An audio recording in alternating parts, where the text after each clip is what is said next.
Okay, I think we're live. Oh, we are live. I like that. It was a new. It was new on the screen that it's as soon as I hit the countdown, it goes to it mutes us, and then it says you are live. So as I hit the thing, I says, "Are we live?" And then it says you are live. Yes, that's my favorite word. Favorite words, like to start a podcast. Are we live? Are we live? Yeah. So it tells me, right? I thought that like. Okay, so it sounds like it sounds good and everything, and yeah, it was like so funny. I was like, "Yeah, we live," and then it says, "You are live." Like it answered me. Oh, nice. Yeah.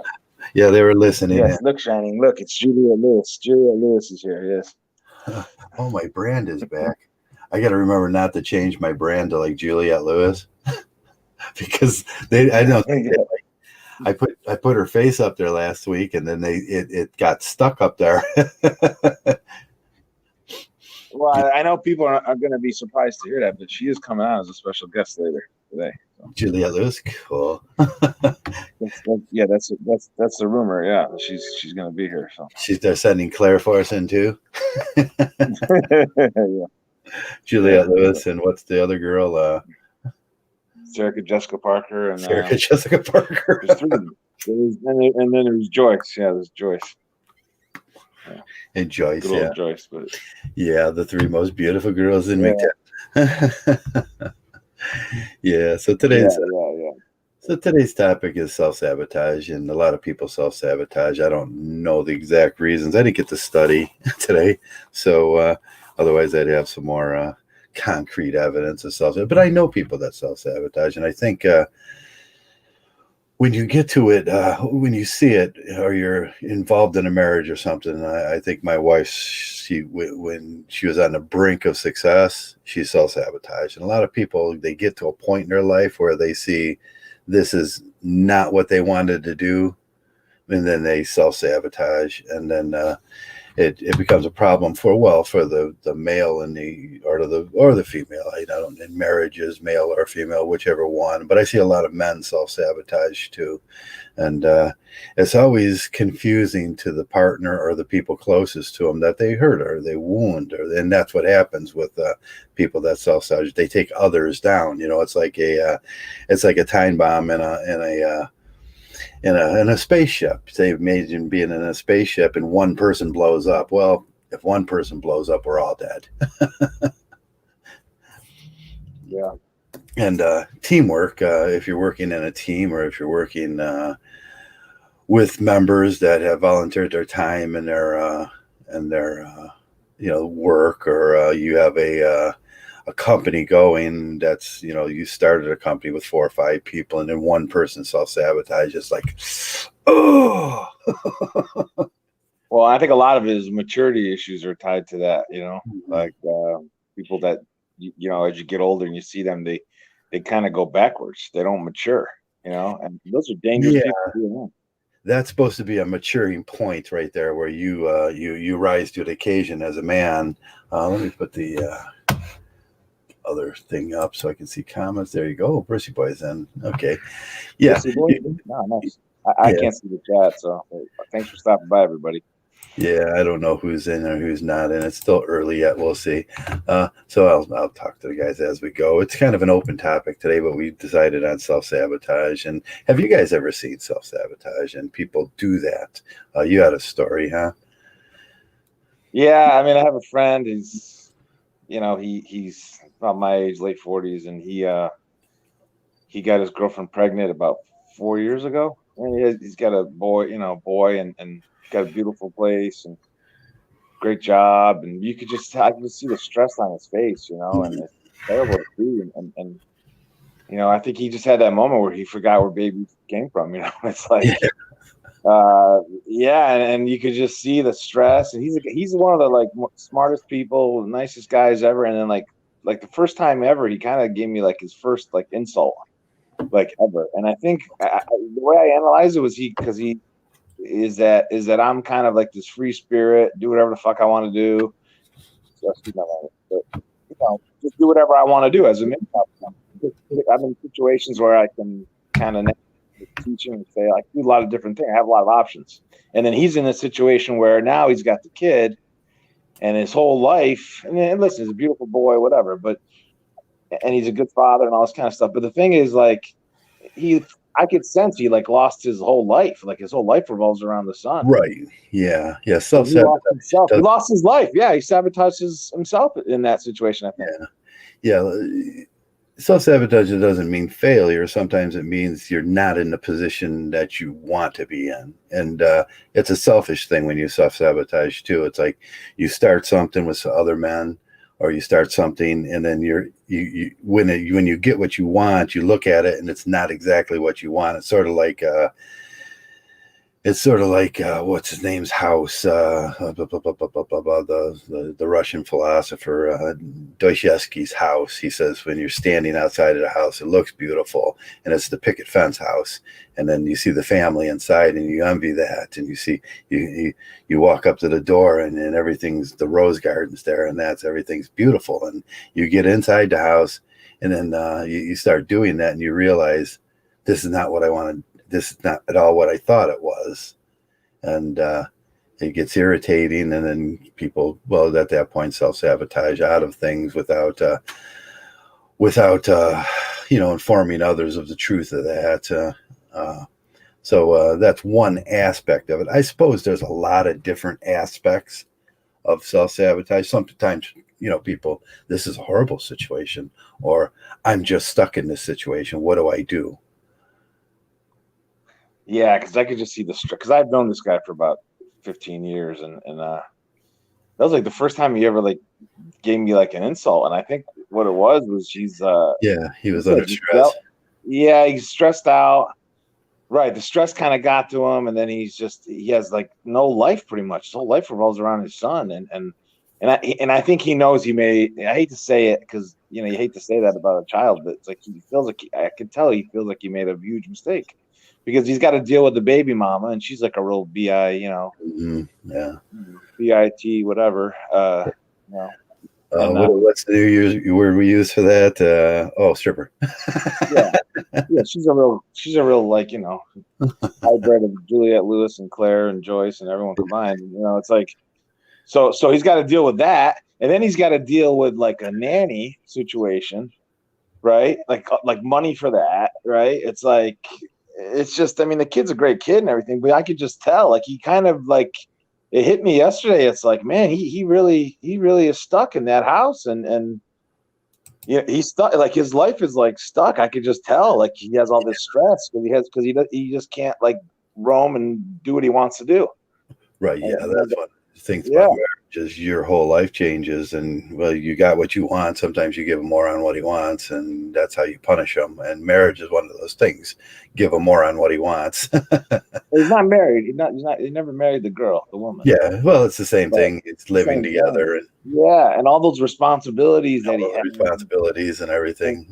Yeah, and just the stress, and he calls me for advice on his corporate job, because I've been in corporate a long time, but I've also done independent stuff, and I said, listen, I said they're giving you shit. You just you turn a full-time job into a part-time job. Like I try to give him like advice, and he follows it. So just to reduce his stress levels, right?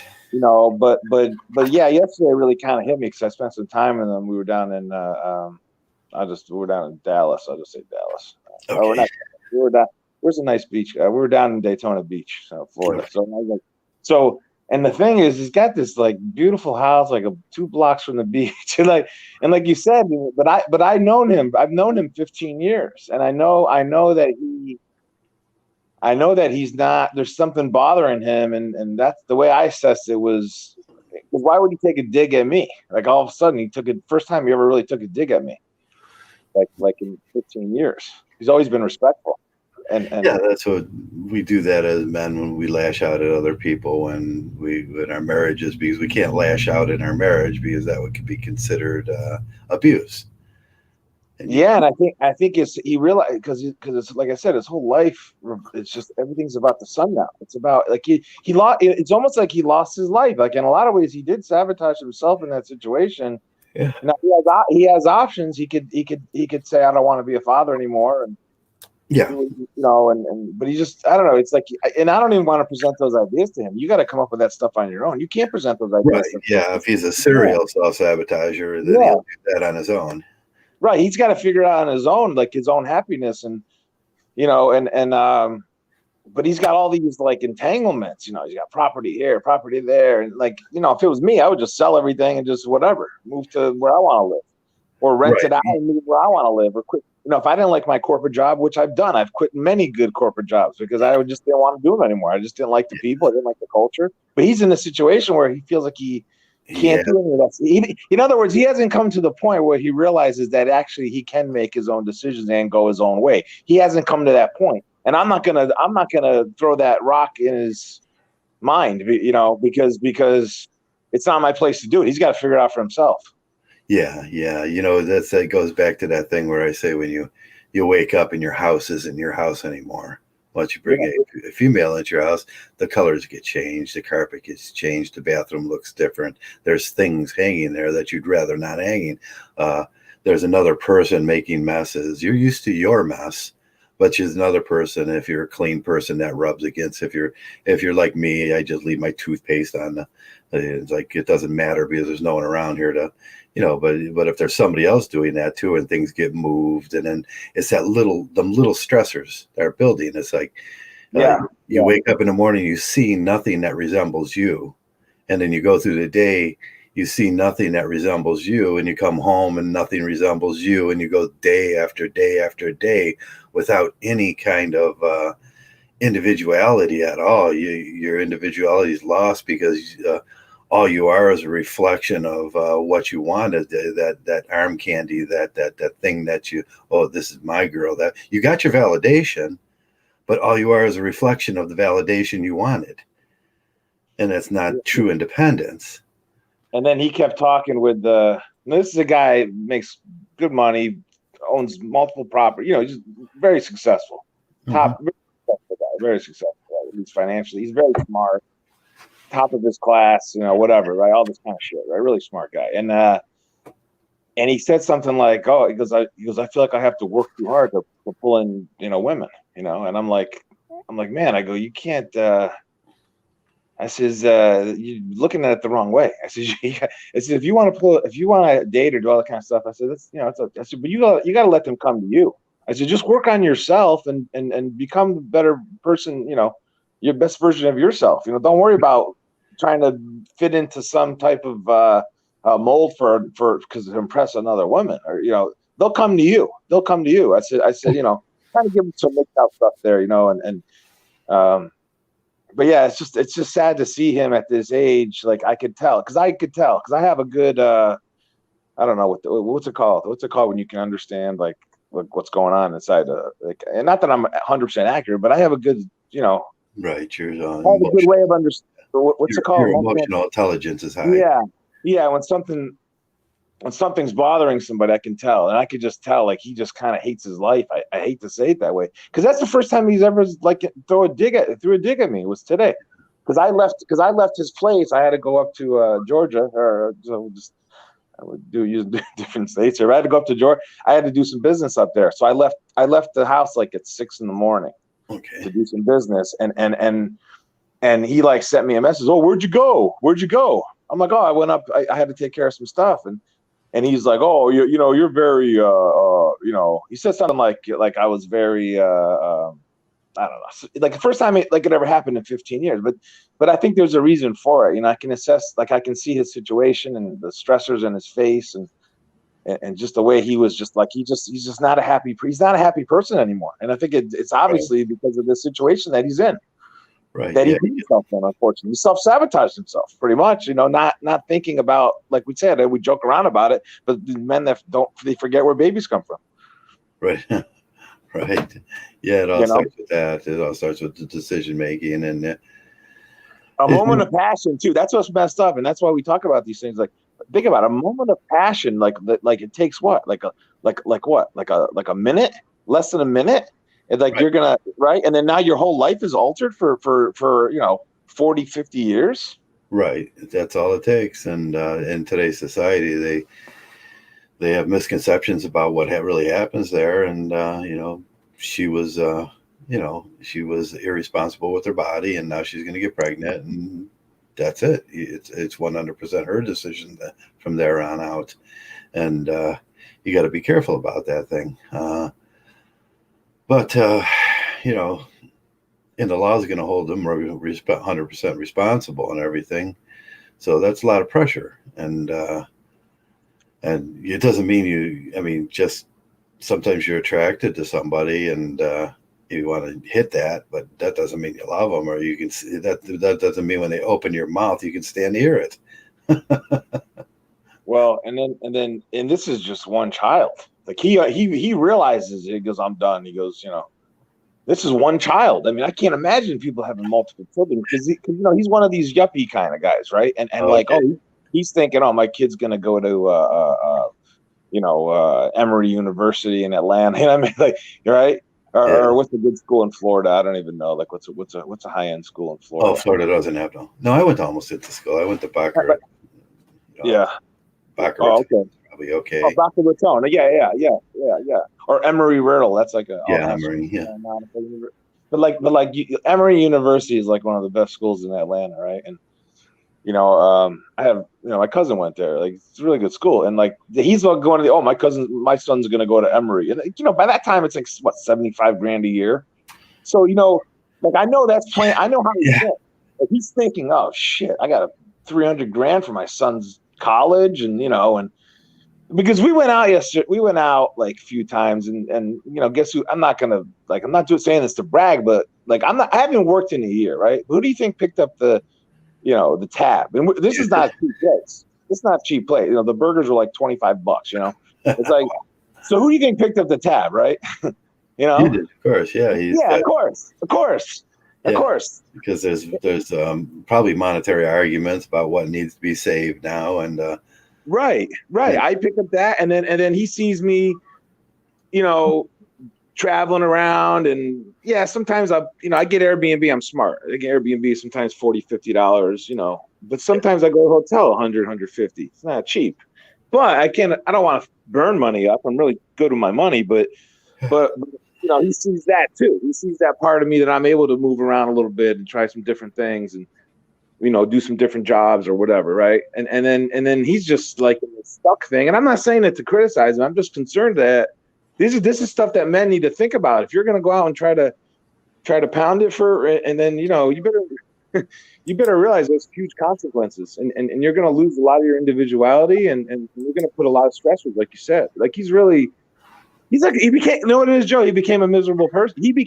I've seen him become a miserable person because before your eyes, right? Yeah, right. Because he was this happy-go-lucky guy. First time I met him, Joe, he's this happy-go-lucky guy, and enjoying life. Yeah, isn't these things that you're supposed to think about before you get into that, or at least know about before you get into those situations? People jump in those situations way too quickly nowadays, and there is no grooming period or anything like that. And but as a male, you should know about these things, and even if you've never done them, you should think about the observable facts that, like, you're going to have a person in your house. This person is going to be doing things that they do, and this person is going to want things that they want, not you. And have you ever been a person that could live with that? Have you, what are you going to have to sacrifice? And here we go into the sacrifice thing. And most of the time for men, that sacrifice is 100% of what they, you try to keep. You're trying to keep her around, so you're making everything familiar to her, which means everything will be unfamiliar to you. It's just sad to see it. It's sad to see it. I see the stress on his face, and I don't have a social life. He says, I don't have a social life anymore. Right. I love it. Yeah, Joe, this guy used to he was he lived in I shouldn't say the city, but he lived in some dynamic cities in the country, right? Like the best of the Miami and New York City and Chicago and Seattle and what I'm saying? Like, it's really nice cities, dynamic cities, and now he's like, feels like he's stuck. I mean, he lives in a beach community down in Florida, but it's like, now he's like kind of stuck.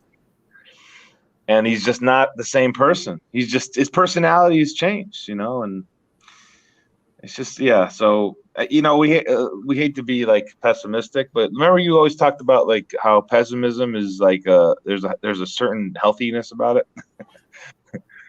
Like it's a healthy pessimism in life. Yeah, there's probably everything's got the yin and the yang to it, I guess. How you can have a healthy pessimism, or you can be overly pessimistic about everything. But a healthy pessimism is like trust but verify and stuff like that. And yeah, it's like that forces you to examine things too, be critical and examine things. And uh, unfortunately, that's not a trait a lot of people have. It's like. And I know, and again, I'm not trying to like brag or anything, but they're jealous of mgtow, man. I don't care. Yeah. I've got 4 friends that are all pretty.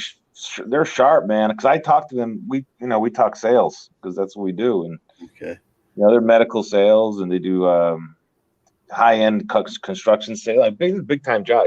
Big companies, big jobs. And we talk selling, and but I could tell in the back of their mind when they see, oh, I'm working for myself now. And you know what I'm saying? I'm like doing my own thing. I'm doing some independent work. And it's like I could tell like they have that jealousy. That's what I'm trying to get at is like, right. They just don't have this around. They can't go out when they're addicted to that V.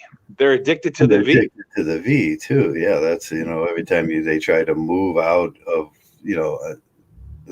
that bubble, it's like that draws them back. It's like, Well, and the thing is, for me, Joe, like that's why when I talk to you and the guys, the normal crew, like there's a certain sense of positivity there that now we're realistic too. We're not stupid, but there's a certain level of like optimism and positivity where when I talk with these guys, like they drag me down. They're starting to drag me down. They drag you down.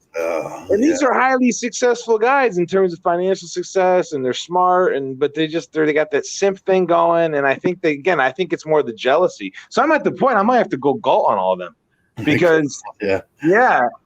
I mean, I went galt on Hangouts for like a week, and I was like, I had withdrawals because I like I could. Because you guys lift me up, and then, but these knuckleheads, I shouldn't call them knuckleheads, but they're just not, they're not the same. They view the world with all this like pessimism and sorrow. It's like ridiculous. Like, screw that. I'm going to have fun and enjoy myself. Yeah. As much as you can, a healthy, healthy activities and fun and, should be included, and entertainment should be included in your, in this life. I went out today, we kind of decided this morning we're going to go out to get some Chinese buffet. And like I told you, it takes like a while to drive there. We don't have restaurants around here. Yeah, no, so there's like probably that doesn't support restaurants. I can walk to like 25 Asian restaurants right now, like Vietnamese, Japanese, Chinese, Philippine, Thai, whatever. Yeah. So it was beautiful. It was so amazing. This place did such a good job. Everything was perfect, and it was like, wow, these people they did a job that was overly good. It was like every detail was like there was detail in it, and it was like, wow, this guy really thinks about his food. Yeah, and I was like telling you, like that's a great thing to see. Like I admire people like that.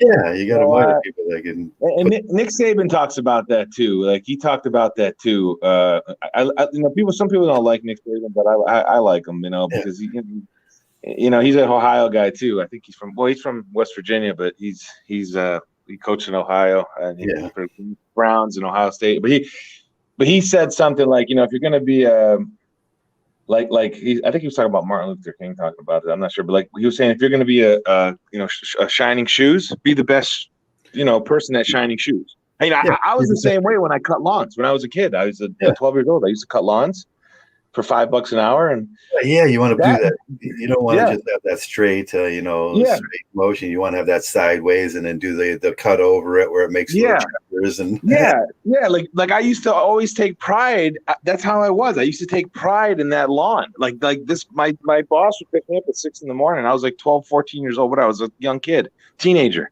and he would he'd pick me up and he'd drop me off and he'd give me a lawnmower and a weed whacker. He said, all right, go. He says, all right, take care of this big, it's a huge lawn. You're doing lawn for these millionaires in Jersey. So I was like doing all the work but I double, triple checked it. I wanted to make sure when he came back that everything looked great. And so I think that like the guy you're talking about in the restaurant, like he took pride, like he takes pride in his craft or work. And that's the difference between having a job you're stuck at and having a job you can enjoy doing because you take pride in what you do. Right. Hang drywall and do plaster. As long as you do that really good job. I used to do that too. And just, when I fix something, I look back, I step back at my work and then I think to myself, is this the best I can do? And then if it's really good, I just kind of like, damn, that's fulfilling. And then I can move on. I got yelled at once for painting something. It was like, I couldn't take it unless it was perfect. So I painted it. And the big boss was like, no, we're painting everything now, huh? I was like, yeah, I could tell you why we're painting it, but you wouldn't understand. He was mad at me about that. These big, but it's great to see though, isn't it? When you have that, have that certain sense of, it looked good, and there was a reason why I painted it too, though, because there was a dirt buildup. There's these big, huge springs on this press that it was a spring. It was a reverse motion, and it sprang, and there was these big, huge spring, and then that kind of cut the metal in a certain way. But these presses, they build up. There's a cutting wheel on it too, which throws dirt back, and it builds up in between the spring. And then when it builds up, and it compacts, and then eventually it snaps the spring. And after I got done replacing those things, I was like, okay, I spray painted them. They're all nice and red. And I says, if you don't see red no more, you got to clean it. Yeah. So I was thinking, exactly. And that's what my instructions for the operators were, is like, just look back there. If you don't see red, clean it. And we'll avoid this. And I don't have to do that work anymore. That was a tough job. There was a hydraulic arm on it too that balanced the whole system. And they snapped that off. I had to replace the hydraulic arm and then reset the hydraulic arm to the correct settings, which is bare. But you take pride. And then after I left, that thing was humming. It was like, that thing ain't run that good in 10 years. And I was like, mm-hmm. Well, I'll tell you that makes me think of something here. Like a mgtow, like a strong mgtow, I think they just take more pride in their work than these simp guys. You know why? Because they're always trying to cut corners. They have to conserve energy for their wife or their children, so they're trying to like scam. Like it seems to me they're trying to scam more and trying to, do shady things to get extra money. Yeah, they'll compromise more. Where a mgtow's like, no, I'm just, you know what? Hey, I'm going to do everything I can to do the best job I can in an honest way, ethical way. Right. That's how you. I don't know. I guess I'm. Self-fulfillment and pride is a big part. If you don't have self-fulfillment, that's along with probably being married too. If there's no self-fulfillment and pride in there, what's the use of being around? I mean, and that's what you see. Married men with a 100-yard stare, having a beer, or just sitting there like, and they're just dangerous. You know what? Anyone that's they're guys. It's to the point I just don't even want to be around them anymore. I just kind of like I'm almost ready to cut them off, and I'm at the point really I just kind of call them when they call me. I call them back. I don't really initiate calls anymore with them. When they call you, because I don't like their company. They drag me down. And that's sort of a mgtow thing. You start calling people back when they call you, but you don't really, you do what you're doing, and when you get time to look at the phone and do that stuff, sometimes I just don't even call people back. It's like if it's something stupid and I know, it's like I'll make that decision, and if whether I want to jump into that that sort of thing. And I think all MGTOWs reverse that. Remember, I used to answer every phone call with diligence. Hi, what can I do for you? Yeah. What do you need? What do you need? What do you need? What do you need? And yeah, that's what I was saying is, what do you need? And yeah, forget that. Forget that. I don't know, man. I'm just really thankful. I'm just really thankful that I got to this point and I should have just. I have you a lot to thank for that. I have you a lot to thank for that. But also, I know I make fun of like those London guys and and our friends and but believe me, those guys helped out as well. Like early, I was learning about mgtow and just being a man and all this kind of stuff, like just trying to figure out the world and what the hell's really going on and predatory world that we do live in. And you're in denial if you don't think that, because we are. And it's like you said, though, people are looking to get what you have. They're trying to figure out how to do it. Like they just haven't figured it out yet. Yeah. As soon as they figure out how to do it, get everything you want, they will. They will. And that's what you do. I had a house there. I sold a house. I'm selling this house and I own on the East Coast, and the lady wanted $1,500 because the lawn wasn't properly mowed or something, or there was like the white fence wasn't like totally white. I told my lawyer, I said, you tell that lady she's getting about $20,000. I'm not stupid. I said, she's getting a $20,000-$30,000 discount on this house, okay? Because I had to sell it. I said, you know what? I said, you tell her that I'm firm on everything. Don't even call me back. I'm firm on everything. If she wants to walk away from that, then that's fine. So I'll go rent it. I'll rent the house out again. I'll rent it out again. I don't give a shit. Just leave me alone. The thing is, if you were there, you would be, all that stuff would be taken care of. Now that you're removed from that, it's not right. taken care of. She thinks I'm desperate. I tell you what, there you go. There's some mgtow knowledge. Don't ever appear desperate to people. Don't ever give that impression, because they'll these vultures, this predatory world we live in. Right. Oh yeah, they'll smell that out, and they want to take your eyeballs out. That's what we used to say in the poker world. I used to play poker with these wops out, and I'm a wop myself, so I can say that. But like, they want to take your eyeballs out. That's how they used to talk. Right. Every used car I ever bought, I was like, I bought because I got it for a good deal because somebody was desperate. Right. That's exactly right. And they lost. I paid out on the deals, but if it was $8,600 car, I was like, yeah, you're desperate. I'll give you $6,000. And that's why you always have to know your options, Joe. I used to tell people, like when the housing crisis happened out on the West Coast in Nevada, and I was living out there, people asked me for advice. I said, listen, I can't tell you what to do, but you know what? Understand what all of your options are. That way you'll have more power to make the best decision. And then, and that's all you can really say. But the more you understand your options, the less desperate you're going to be. Like I'll give you an example of my situation. Like I had these corporate jobs that I couldn't stand, because they would just like, I'd be one of the top producers. I'm usually like we have a district about 10, 15 sales reps. So I'm usually like number 1 or 2. Rare incidents, I'll be 3. And if I'm 3, it's because the other 2 guys are unethical. That's usually the case. But usually I was 1 or 2 every time, because I would just bust my ass. That's how I work. But they're not happy. They want more and more and more, right? So now I say, well, screw this. I'm not going to do this anymore. What am I, a dummy? I'm not going to put up with this shit. So I quit the job. I go do independent selling. I can do independent selling, right? I have an option to do that. I have a teaching degree. I can do that. You know what I'm saying? I'm getting another advanced degree in business right now. So I can do some management consulting. I can do tons of other shit.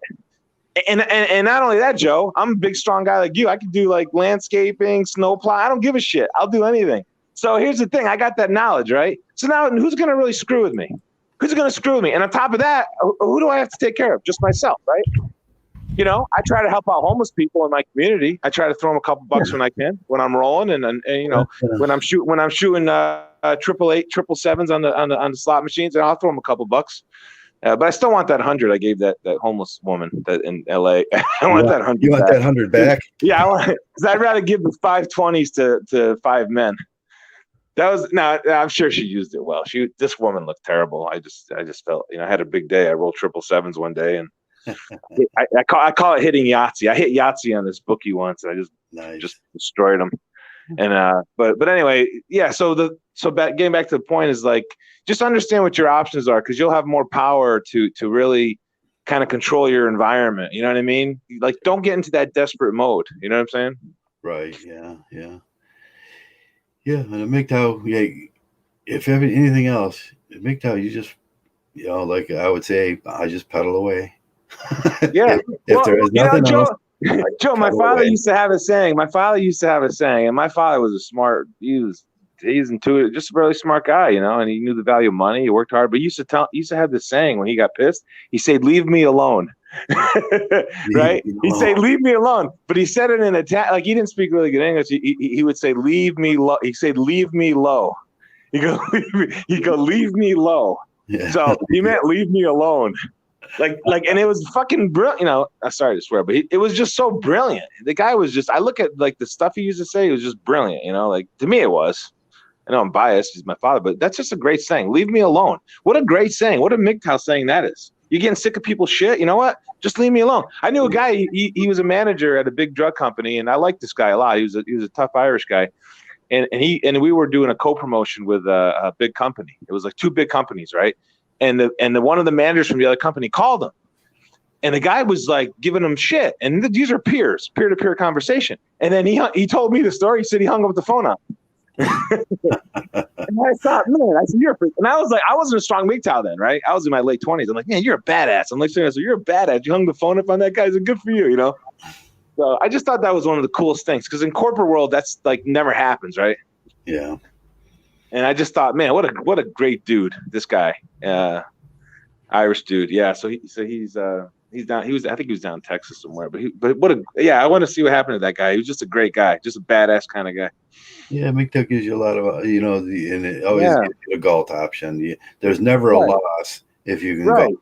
You just Hang up the phone. You're sick of somebody's shit. Hang up the I'm out phone. here. Yeah. Right. You're going to disrespect me. Hang up the phone. Yeah, I'm done. Yeah, half the movies in the world can end after 15 minutes as soon as they put away the bad guy.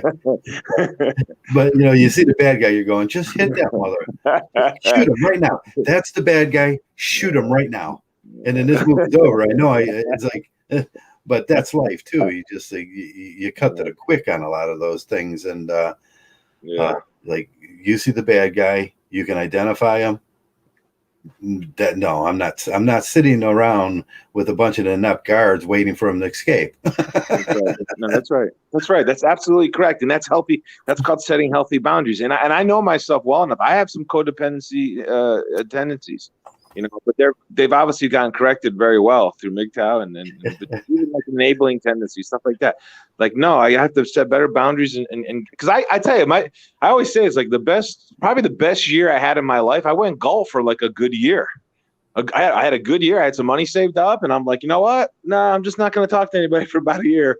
And that was the year that I really kind of made a good breakthrough on life, because I was able to do more introspection, and so sometimes you can do that. If you're a mgtow, you can do that. You can do that. Just save up your money. You don't want to be stupid. You obviously have to have intelligence here and set yourself up well. Yeah, Scotty in Dr. Evil he was kind of the mgtow guy. He's like, he was always like, you're just gonna leave him with those two inept guards, and he's gonna escape. He's like, Jesus. And he's like, ass. Yeah. No, it's a beautiful thing, man, when you can have that attitude and our option. And that's what my friend, here's a guy that's, he's got resources, but he's got now I could just see it in his face and the stress. And he essentially is self-sabotaging himself. That's why this topic is what is he gonna? He's gonna let something go too long, and without saying anything, and then that's gonna probably end up being the what gets him at the end. And I don't know what that is for individuals, for individual people, but that's usually how it goes. They'll procrastinate right into, try to deal with it. And it'll always, it'll come back the same bad way. You can't, but. Well, and a lot of times I know this is not a joking matter. Like I was saying, I heard like got someone in their early 40s. One of his friends' brothers passed away, had a heart attack, Okay. How the hell does that happen? It's like, man, shit, it's a lot of it's stress, right? It has to be. Like, I don't know exactly. But yeah, that manifests in like a heart attack or some health problem, or that's where cancers come in, from inflammation. Cancer is essentially inflammation of a certain body part, right? Pretty Yeah, much. it won't stop reproducing cells. Right. So, Right. And so it's inflammation, and that's from stress and from not enjoying your life. Pretty much, you have to, it's good to enjoy your life, get enough rest. And I love sleeping in, man. That's why I'm doing independent selling. I do independent selling because, you know what, if I want to go to bed at 2 or 3 in the morning and get up at, I usually don't sleep that much anyway, but sometimes I want to get up at 9, or 10, even 10. It's rare I sleep that late, but some days you want, like on a Saturday, like, hey, sometimes I sleep till noon. I have an uncle like that. The guy's loaded, right? He's like really smart. Okay, he's an engineer. He's really smart. He's like probably the smartest guy in our family, and the guy like stays up. He was the first guy I ever saw that like stay up till like 1 o'clock, because my parents were like 10 o'clock every day, like 10 o'clock every day. That's where they were. And he would be up till like 1 o'clock. He was like I don't know if you call him a mgtow, I guess, half-ass mgtow, whatever, but never married, whatever, right? And so he'd be up, so I'd go over to his house, and then he'd be up till like 1 o'clock cooking hot dogs, I'm like, what the hell's this guy doing? Like, who the hell cooks hot dogs? Like, I thought it was the weirdest thing, but I thought it was the coolest thing. And I was like 10 years old, I'm like, wow, I got a cool uncle, man. He's cooking hot dogs at 1 o'clock on a Friday. Like, he's up late. Yeah, he's up late watching baseball, like till whatever. And so it was like pretty cool to like see like a different, like, compared to my father, who was 10 o'clock, up at 6 every day in the garden. Early to rise makes man healthy, wealthy, and wise. Yeah. So this guy is like, I don't know. It's like sometimes you just see certain people, and the thing about him is like he's like a really smart guy, but he's just a really good dude, and he's considered, like, in my town where I grew up, he's like highly esteemed. He can fix like anything, right? All the Italians like go to him to fix shit. He fixes everything. Yeah. And he's a nice guy and everything, well respected. So he's not like this irresponsible guy that stays up late and just, you know what I mean? But he was just a really good role model for me. And he probably had a big influence on me getting to where I am as a mgtow as well. Like kind of subconsciously, so it's, but that's good when you can kind of have those. That's why I really like that idea of understanding your options in life. You have to really kind of, I think if you want to go far in mgtow, you have to really kind of grasp that and really explore that and be smart about it, because you should never let a boss, or you should never let a work situation, you should never let like another person like kind of dictate your life. And that's what's happening with my friend, and that's self-sabotage, because the baby mama, she's just a high corporate bitch, and right. She's just, yeah. And then on top of that, he's like dating these corporate, like, $250,000 corporate bitches out in, Miami, so it's like you know what I mean? It's like he's in this situation where he's dealing with these, because I sometimes I interact with them. So I have to put on my corporate face myself. You know what I mean? I can't even be myself around these people because I know what they're about. I know they're douchebags, most of them. So I don't even I'd rather be around the guy working at the taco stand, and hanging out with him, and talking to him. Yeah, I don't want to be around these corporate douchebags. Yeah, if someone's happy about their job, and that presents itself in their attitude. Yeah, easy to hang around. Hell yeah. Yeah, I mean, I was out on South Beach, right, and all these $10 million houses I'm driving by, and you see the people are so now I contrast that to the taco stand I went to for lunch, right? Yeah. Now the people, I was telling my friend, I said, those people, I'd rather be in this neighborhood with the $10 with the taco stands. The people there, they got 4 people living in a 1,000 square foot apartment. They're having a better life, and they seem to be enjoying themselves more than these people living in these 10,000 square foot houses that they look miserable. It's really kind of weird how life is that way a lot, I don't know if you've noticed that where you are, like in the richer areas, it seems like people are just miserable. I wouldn't know what they do in the richer areas. Yeah. Well, I look across the river here and I see. Well, would you pay $25 for a hamburger, Joe? No. I think we paid $15 a piece for our meals today, and that's kind of rare. That much is kind of rare for us. We usually go to the Blue Sky and the Blue Sky breakfast place and get breakfast, $7-8. But that's why I think he's miserable. Is he's just in this this community of a bunch of douchebags and he's trapped, right? It's it's damn, you're so his options were I don't know. I don't know. I mean, everyone's different. They got their own things they think they bring them happiness, but I guess for me it's just having some you got to know what brings you happiness too. And and that's where the big lie comes in, and everybody we're told get a woman and she'll bring you happiness, and then you realize that that's a chemical dependency. It's not happiness. And what is happiness? Maybe to an addict a chemical dependency is happiness, but we know the results of a chemical dependency. It's always misery and pain, and marriage is the same way. You get the woman, and then there's things, you got kids, and then that takes a little away from it, and you're dependent on that. And there's the split V, and that seems to be the stress breaker at night, and then you end up abusing each other. It's how could that possibly be good for a person? And there's got to be a better way, but there's better ways to think about those things too, and we make us think about alternate ways to what is true happiness. I mean, we talk about that a lot on this program. At least we talk about true happiness and what makes me happy, because I can only tell you what makes me happy when I'm I'll go out later after we finish this, and I'll turn the light on my bike, and I'll ride around the neighborhood with the light on, and just not really thinking about nothing. There'll be no cars. There'll be nothing, and I'm just gonna pedal, and it'll be cooler, and I'll see some people. Hey, what's up? Stuff like that, and that just makes me happy. It's just that peace. If you looked at my face, either I'll be smiling, because you can't ride a bike and not be smiling, and you got that, like the kid with Down syndrome. I'm like a kid. Yeah, I'm like a kid with Down syndrome. Look, aren't they like the most cheerful, great people on the planet? I think. I think it's wonderful people.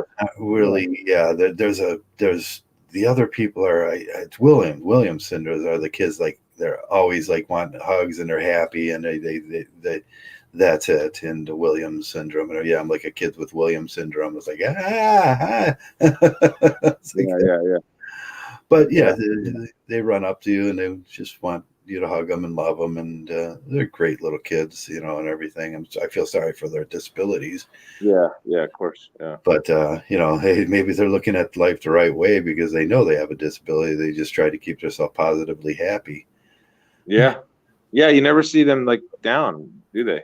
Yeah. It's interesting why they say Down syndrome. They call it Down syndrome, but they tend to be up. It's really odd. To be very up. Words. They tend to have these moments where if things aren't going the right way, they overreact to them. They don't know how to react to situations, but that's why that's their illness. They want it back to that perfect place. And but you're this ties into something else too, making imagining yourself happy type thing is right. Jeff and I talk about that. Don't tell people your plans, because they'll try to. Because people, they're not like us. They're not mgtow. They don't see the world. They're miserable, and they find out your plans. They'll try to screw them up, and they'll try to sabotage your plans. Yeah, of course. It's happened to me so many times. That's why I think I'm going to go galt with this job, because I think this job I got is going to be a real. It could be a really nice position I'm in. Yeah. Because I can tell, because they sent me the product, and it's high end shit. It's good shit. It's the best of the best of my industry, and it's good products. And I'm talking to my mentor guys who I knew for 25 years, but they're simps, and I could tell oh, let us know how it goes, and yeah, sure. So I can share my successes, so you can sabotage me, try to thwart it, and it's so I'm starting to really kind of debate whether or not I should even tell them my successes. Right. Build what you're doing and do it, and be happy in doing it without sharing it, and until you can share it. Because what's your take on that, Joe? My take is that most people are not happy. They're not like us. They're not mgtow. They're not happy. I think if it was in my life and I decided to develop something and something started working, there would be a lot of people that want to see me fail. That's right. So what would you say to somebody like myself who's, probably gulp is the best thing to do with this. Yeah, go gulp on your friends for a while, and you're right. Until you got to be. My father used to say all the time, you got to have your feet on solid ground, and right now you don't. No, I don't. No, because it's a new industry. It's right. It's a new territory. Right. When you feel you're on solid ground and you can share with them, then you can share with them, and it doesn't matter what they think. The success is its own revenge. Yeah, my cousin that's right. Living a good life and a productive, positive, fun. That's the best revenge on your end. If you have most people want to see you down, and that makes them feel. Yeah. There's people that go to hospitals and sit around in hospital emergency care units, just watching how miserable other people are. Their broken arms and blood, and then they get up and think, well, my life's not that bad. And that's no way to live. No, that's no way to. You get joy. If your life is so bad that you're getting joy out of other people's pain, but there are a lot of people that do that. Schadenfreude is. We talked about that the other day. There's people that really get off on that and seeing you fail, and that makes some people. And feminism's a lot like that too. If men fail, then they get a kick out of it because they believe they won. Winning and losing, somebody else losing doesn't mean you won. And I think feminism would like to see all men lose, and that would make them feel better about. That would make them feel like they won, but it's not winning. And it's the endless trap of feminism too. It's like just because you're dragging down everybody. Right, and that's why we walk around with, not that we're cocky, but we have a lot of confidence, but we're not, our egos are intact. We have a strong ego. We're not going to. Our ego's so intact, and we don't let those things bother us. And I don't care what they do. Right. When you get to that point where I don't care what you do, it doesn't matter.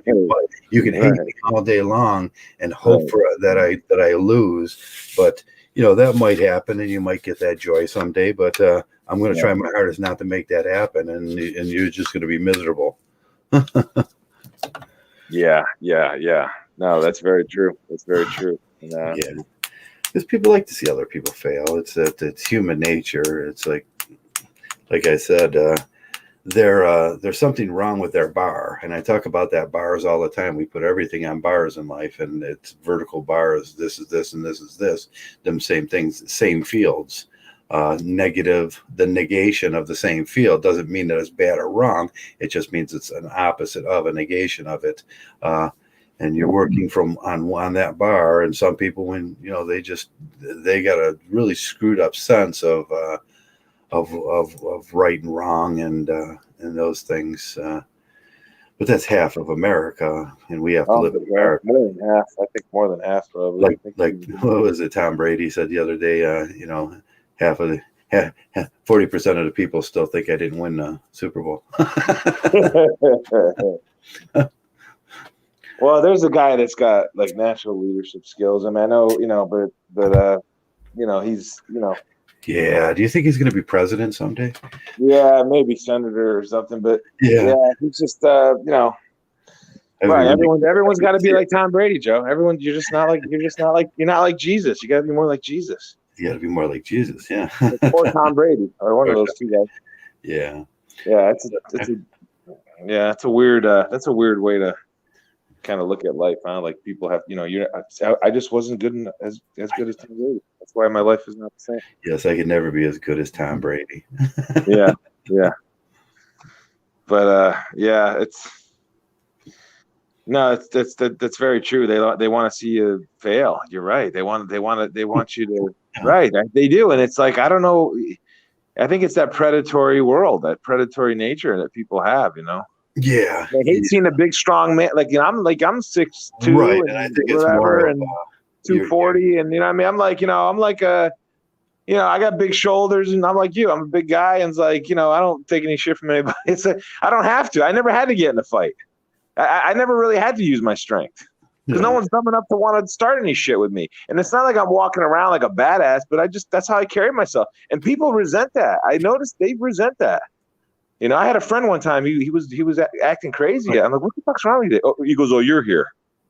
You're here. Oh, okay. I'm here. So in case something happens. And I didn't realize that. So these guys that are kind of, I don't know, I guess they're not as like, physically imposing. Yeah. Like their personalities kind of tend to develop differently, and they're right. I don't know where I'm going with this, Joe, but help me out. But right. What I'm trying to say is it's good to project.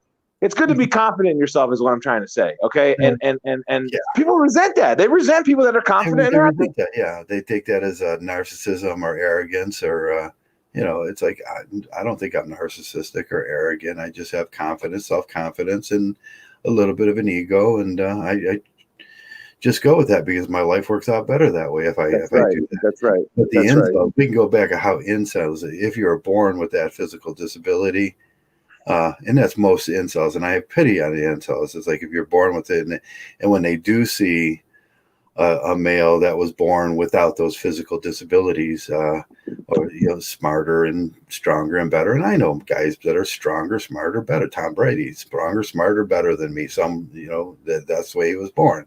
I accept that perfectly. I don't hate him for it. I don't wish that he fails on anything. I hope him the best in life. I hope he goes to 50 years old and wins 2 more Super Bowls, except for this year because the Browns are going to win. But the incels get that, and I think it has to do a lot with jealousy. There's a jealousy they're never going to achieve that, and they're jealous that they're never going to achieve that, and they know they're never going to achieve that. So that's part of knowing what you are. I know I'm never going to achieve being certain things in my life. There's certain things I can't do, and I'm very terrible at. I would never even go down that road, and I wouldn't envy the people. There's a lot of that's a personality thing with envy too. But the incels got a lot. I think there's a lot of incels that just need to get in touch with themselves, and that's Joe, the incel, Trav, the incel whisperer. Yeah. I took it for granted, I think, because I wasn't like I didn't play Division I football, but I was, I was probably borderline. I, a little bit, a couple seconds on my 40. I'm like, yeah. I was a pretty good player. I was always like the coordinated. Yeah, I was always a coordinated guy. I was always you pick the teams. I'm always picked first. Baseball, basketball, football, tennis, almost any sport. I wasn't very good. I even golfed. I was terrible at it, but I golfed. I was terrible. I'm still terrible. Yeah, but I was always. I love playing golf. I just love playing golf, but I'll hit that ball in the woods almost every other time. Yeah. I just couldn't. That was one sport I sucked at. Terrible. But I would always get picked first, and I was always the guy that was on the winning team. So I really didn't know what it was like to be on the until I played a little bit college football, but I was not like I was a good player, but I just didn't have the level to go to that next level. You have to have certain athletic, you have to be certain speed. Or, I think if I was a little bit bigger, I could maybe play defensive line or something like that in Division I. But I don't know if I could. But I know a guy that played in the NFL from my area, and like people say, who was better, me or him? And it's like a coin flip, But he played in the NFL for a few years, right. The only things that really bothers me are the opportunities I couldn't get. Like I tell you the story about, I'm a better third baseman than that guy, but he was the chosen one. Right. So there's no way for me to prove that I was better because you can't compete against the chosen one. Right. But I kind of didn't know what it was like. I always thought that everyone had this confidence. I always thought that, now I realize that no, some people don't have that confidence in themselves. They don't. Some people don't have that. No, they wake up in the morning and life's hard. Life's hard for them. And I feel empathy, but there's ways out of that too. That's why I try to be the incel whisperer with don't, and it's important not to self-sabotage, not to think of yourself as more. And that's right. The mgtow program, like you said, have an ego. You don't think the incel king, the guy from Zuckerberg, doesn't think of himself as more when he could have been. Look at that guy. Yeah. He could have been the classic incel if he didn't have that talent. if he wouldn't have stumbled onto that thing that he did. I mean, you ever see him talk? He like sweats all the time. Yeah. You think you could try if he wasn't a multi-billionaire? You think he would have had that wife, that house, that that? No, he would have been at the bar right now trying to pick up a girl and sweating, and she would have been, "Oh, this guy's creepy." Right. Exactly. Like you put Zuckerberg at like a Taco Bell, like he's creepy. He's creepy. Yeah. Like you would, but then you put him in his corporate office. I gotta get Jeff to make a taco stand with Zuckerberg in it. Yeah. Sweating. Like, yeah. I don't know if I want tacos anymore from that guy. Yeah. He's creepy. Yeah. He's creepy. Yeah, it's weird. Yeah, it's weird, but man. He did. He carries himself well. He doesn't care what people think of him. He tucks that. He does the best job he can. Like we said, have pride in your job. He does the best job he can. And he made, you could be that guy. Any install could be that guy. But there's certain, you don't sit there and ruminate and self-sabotage on what you were born as. I know born as is a big issue with them. And Hoka goes on all the time about, it's the face. Yeah. Looks. He talks about looks. Yeah, just get some Noxzema and get some makeup or something, and if you don't think your face is that pretty, it's like I don't have that problem. So I mean, Juliette Lewis has the best looking face I've ever seen. Oh God, yes. She is hot, dude. She is hot. She's coming on later. Yeah, she's coming on. Yeah, just wait. She's right around the corner. She's coming on. Surprise guest. Yeah, it's a surprise guest. I hope she's listening in, Not. Is she going to be with Sarah Jessica Parker? Yeah. Square Pegs reunion. No, but yeah, remember that show, Square Pegs? Square Pegs, yeah. Square Pegs. But yeah, I tell you, the corporate world, they really try to grind me down because I was like, I've always been very confident, and they try to get me with these evaluations. Like here I am, I'm the top salesman pretty much every year. Like you can't tell me I'm a bad salesman. Like don't even go there. Don't even go there. And I used to, and it got to the point when I hit around 30, I started talking back a little bit. You know what I mean? Yeah. I'm like, whoa, wait a second here. I said, what is this stuff? And yeah, go ahead. What were you gonna say? Yeah, we talked. Me and my friend were talking when we were driving today about a state of affairs in the world. There's real state of affairs in the world, and then there's a political state of affairs that may or may not, and media state of affairs that may or may not really be. They're not really. There may be non-state of affair. They are just non-state of affairs. People worry so much about those things that are non-state of affairs, and there's real things out when you look out at your society. There's things that the infrastructure and bridges and how things work and how corporations work and at your job. Do I do a good job or do I do a bad job? If you're doing top sales, the state of affairs in there is I'm doing top sales. What people tend to do is try to get into that infinite argument against that, and there's always something you're not doing, or there's some perceived thing. No, the observation is I am the top salesman. What else is there?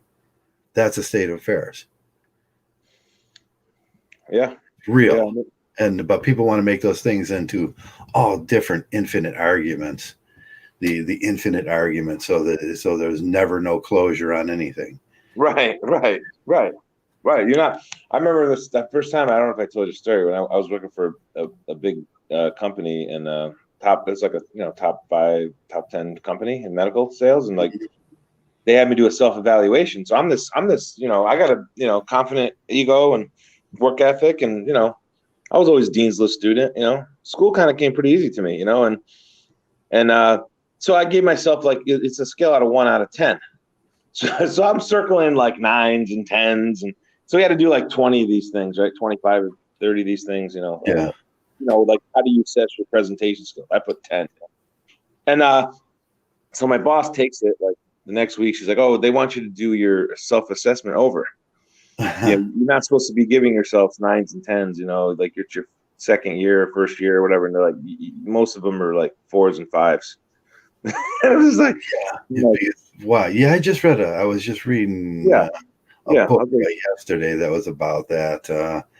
It was one of was it Sapolsky's book? And he says they did experiments. I can't remember exactly what it was about. They were doing experiments and asking people to assess themselves, and then or take negative assessment. How people take negative assessment from people, and it was like there was some mental thing people do, and I mean, no, you should know exactly what it is, and that's what I say. Know exactly what the question is. Know exactly what you're asking me. Am I good at my job? Yes, that's it. Right. Yeah. Am I good at school? Yes, I'm very good at school. Yeah. What else is it? Yeah. But why do you? My theory was that they do that just to obviously control you and just make you right. There's control issues in that, right. And yeah, because they're controlling the experiment too. It's like, well, think about who's controlling the experiment. What do you want to bias the experiment? And I'll really have to look that up and see what I went over it yesterday, but I got fascinated with another book and then I stopped listening. I've been reading Varnick's Cat's Cradle yesterday and today. Oh, okay. What's your favorite part of that book? I'm not really. I'm about a third into it right now, and there's the idea of Buchananism is Buchananism, the BOKO-ism is the idea. Sometimes you just let life go, and you just when you walk out your door, I mean, wherever I end up is where I end up. And I'll just go with someone says, "Hey, Joe, you want to do this?" Or, "Hey, you want to go get a beer?" Or, "Hey, you want to go?" I'll go with you. And your answer is just go because that was going to take you to the most interesting places in life. And you have a crass, and you have to find your crass and stuff like that. And the first thing about the religion is if you think this is serious and you think this is real, you're an idiot. We just do this to make ourselves feel better about the world. And it starts with imagine yourself happy. Yeah. So I know a guy that did that. He took 3 cross-country trips, and one in May, one in June, and one in July. Yeah, I know a guy that did that. Yeah. He spent a lot of money on hotels, but boy, he had a hell of a good time. Good thought. Yeah, but just I almost stopped in Kansas City. I almost stopped in Kansas City, Joe. Like this town, you know what it is? Is there a cooler name for a city than Kansas City? I don't think Kansas City. Yeah, I love that name. Kansas City. I ended up once drunk in Kansas City. I woke up once drunk in Kansas City. It's like, how the hell did I get here? It's beautiful, right in the middle of the country. Yeah, you're right in the middle of the country. You can go, you know what I mean? It's beautiful. Nice people. Nicest people are right there. Right? It's funny because St. Louis have the meanest people, and you go 5-6 hours west, and Kansas City has the nicest people. Yeah, I never hear no gripes about people from Kansas City. No, they just have it's a unique culture. It's a unique. They're just nice people. Great baseball field, Kauffman Field with the fountain, city of fountains, Kansas City. Good football, good baseball. Good baseball, yeah. Basketball state. The University of Kansas is basketball. Oh, Kansas is my favorite team. Kansas is always my favorite team. Jayhawks. Go Jayhawks. Jayhawks. Oh, that's true. Yeah, they always have great teams. Remember that team they had with Paul Pierce and those guys? Oh yeah. But they won it. One year they beat Memphis with Derek. Yeah, they're always hanging around in it, and it's not like Ohio State. They're always hanging around, and yeah. But yeah, that's the thing. Buchanism. I like that idea because I wanted to starting this new job. Yeah. No, go ahead, it's just the idea that if I have to deceive myself, I'm not going to deceive myself. I'm going to tell myself this is just to make me happy, and and then I'm going to follow the rules of Buchanan. And he explains during the book about people, and he has different kind of weird. I'm going to try to make a list of the types of people in your class. And your class is your group of people that you're supposed to be with. The heavens or the universe is got groups of people that kind of thread out, and they kind of know each other. And when they see each other, it's like you're similar. Probably yeah. It's like mgtow friends are similar. It's our class. We're here for a reason, and you know, it's mainly for, we do it for our mental health sometimes, the cognitive therapy of mgtow, talking to you talking to me, the guys in the chat listening and adding things, and even with their little groups or subgroups, we just, that's our caress. These people are supposed to be around each other because that's the way the universe has designed it. Yeah. I've had situations like that. There's certain people you just feel like you've known them for millennia or something, man. He's floats through my life once in a while. His name's Eddie, and he's like a hippie like me. Yeah. You could like put us together, and you're like two hippies, and we act alike, we talk alike. And I was getting chicken wings with a buddy, and there was an old lady. She tripped on the curb and she fell. So I immediately jumped up and I went and helped her up and everything.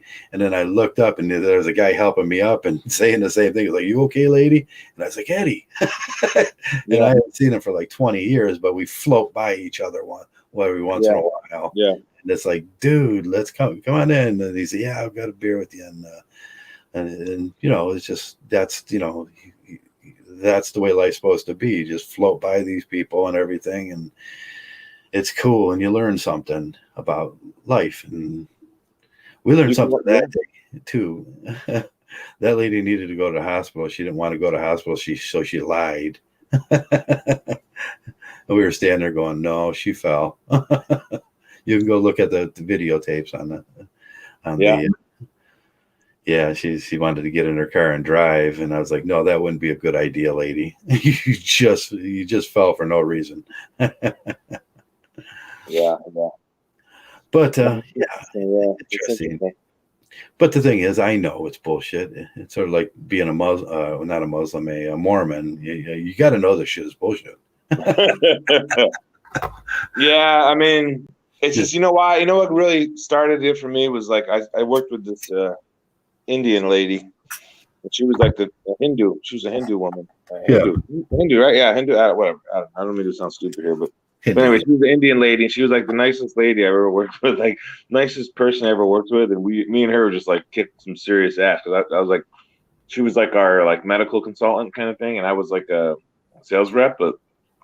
But see, I'm thinking, I'm like, I don't know I'm trying to brag, but I came into the territory. I'm like, what the F are these reps doing? They don't even utilize this green woman as part of their everyday activity. It's like, so I just attached to her hip, and we just pretty much made this territory from like the last. Yeah, next time you see her, just go Namansky. Yeah. Mirados. No, but she Namansky. What does that mean? Namansky Mirados. Namaste or something. Namaste, yeah. Yeah, but her and I were like, dynamic duo. We were like, we took a territory that was last in the country to like number one, in 6 months. Well, how'd you guys do it? Oh, I don't know. We communicated well and blah. Anyway, so the point is, like, I was a Christian at the time. She was a Indian Hindu lady or whatever, and I realized, I said to myself, so my religion is telling me that she's going to hell. Yeah, I'm just not buying it here. I got to do a little more. Yeah, that was one of the making any sense. That kind of brought me out of it too. When I had friends that were Jewish or friends that were Indian or in other religions, or even an atheist, I'm looking at him and think, this guy's pretty cool. He's a good guy. He doesn't do anything wrong. It's like, my religion tells me that guy's going to hell. Yeah. That's the big tell. And so all these, so most Christians are, whatever, Caucasian, whatever, right? European, I don't know, whatever you want to call them. But so you have to be so the demographics for heaven, like what's the Yeah. Well, yeah, it's in group. There's just a group of us, and that's Yeah. and we're just going. You guys are all can't because you're skin. Yeah. It's a terrible thing, though. It's a horrible. Yeah. Yeah, it is terrible. It's terrible because it's just stupid. I mean, the more They wonder where realize it, xenophobia is formed on. it's just really stupid. Yeah, it's like it's a terrible thing because it's everywhere. Yeah, it is everywhere. Everybody's got their in-group preference, and they think morality is loyalty, and yeah, xenophobia pops up in there, and then it's tribal loyalty, and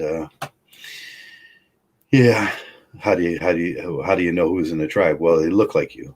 Right. That's what it is. It's right, right, and that's how you become a total dumbass is if you start getting into like derogatory stuff, and and I'm lucky because my parents were, they never they were really like, I don't know, they were like they didn't talk that way. We were not taught to be that way, to be like a bunch of bigots or. So I think I just got lucky because I think if you're born into that type of environment, like you're gonna pretty much be an idiot. I mean, because it's hard to break free from it. I think I don't know. I didn't know what it was like to have that bigotry. Yeah, I was born and raised, the Catholic situation, and my father was pretty much a bigot and everything. And when I joined the Army, it was like my whole attitude changed, and it's like, man, there's all kinds of people here, and they're really great. And it's an us against them. We're a team, and it's us against them mentality, and they're on the team now. Yeah. Every culture, you can pretty much learn from every culture. I think. Yeah, every culture's got something great to offer the world. I mean, they really do. I mean. Right? Yeah, it's like. Yeah. No problems here. Yeah. So it's. I wonder it's a good thing when you get older. What's that? I wonder how incels pick their team. It's like team incel, like Gemma and. I was like, I used to love like the incels because I was always captain of these sports teams and shit, and so I would pick so we'd have like pick the teams or whatever, and I would always I would let everyone play equally. Like that was my. I'm talking about like street ball, like street games. Right. Yeah. For the dodgeball team. So we'd have like a basketball thing, and I was captain of the team. I remember I was in 5th grade. We won the tournament. It was like a school tournament, but I was a captain of the team that won it. But I used to let everyone play equally. Like even the worst player, I would make it so the best player would play with a lot of the incel guys. So we're like. Don't just give the ball to him, whatever. But I had that equity in my mind, how that a fairness. You don't just let the best players play, and then it's different when you get into the competitive like varsity sports, and maybe that's you want to get the best players on the field. But when it comes to street ball and stuff, we're not playing for it. We're just playing for pride and for fun. But you should still let everyone play equally. That's a fair way to do it. You don't let people sit in the sidelines and whatever, right? So that's how I used to be. It didn't matter what your skill level was. Yeah. And my team would usually win anyway. I would win anyway because they. I mean, I'm not trying to brag. They all love me because I was that kind of guy that I was like fair, and I was I wasn't a dick. I wasn't a dick until later in life. Yeah. I kind of fixed that, I think, a little bit. But yeah, not that I was ever a dick, but like except for when I was in mgtow chats, and when I had the hammer years ago. Hammer, yeah. Yeah. Anyway, but yeah, the incel whisperer thing is probably real. They probably just need a little bit of boost of confidence. Yeah, they just need confidence and figure out what they are, who they are, and what they do well, and don't let all that garbage bother you. Right. Be yourself. It's tight for everybody, Be yourself. Yeah, it's tough for everybody. Yourself.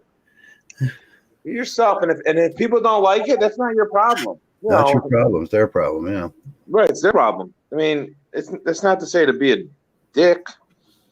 Be a good person, of course. Be respectful. Always be respectful of people. But boy, you don't have to. That's a terrible thing to do. Is when you have to play the chameleon because I had to do it this week with my friends' friends, Yeah. who I didn't really like. They're yuppie freaking yo-yo heads, and talking about how much money they make and all this investment. Like, I don't freaking care. Like, shut the hell up. I don't give a shit. Like, who cares?